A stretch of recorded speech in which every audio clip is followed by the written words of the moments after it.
There's somebody in this room who's on the verge of giving up. There's somebody in this room who's thrown everything they have at it. There's somebody in this room who's tried everything. You've called in every favor. You've invested money even you don't have.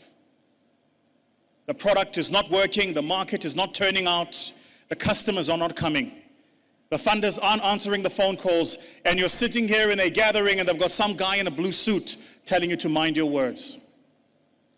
I came here today to talk to that specific person. And I came to tell you this.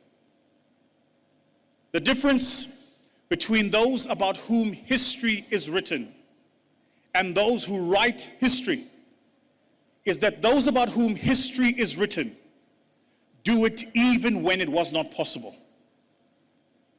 I myself don't come from a family of wealth. I don't come from privilege. When I started my first business, I went and rented an office. 3 months later, I couldn't afford to pay for the office, couldn't afford to pay for my car, couldn't afford to pay for my staff. I had the bank call me, say they want to repossess the car. It's a beautiful financial term, which means you thought you owned it, but actually we do.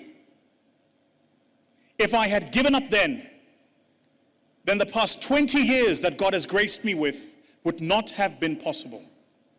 And I came to say to specifically that person who's on the verge of giving up, that as long as you have air in your lungs and a fire in your belly, as long as you have a God that guides you and something you're told you must deliver to the world, you have a responsibility, not just to yourself, but to this generation to make it happen.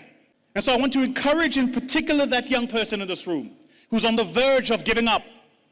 Remember this word, don't.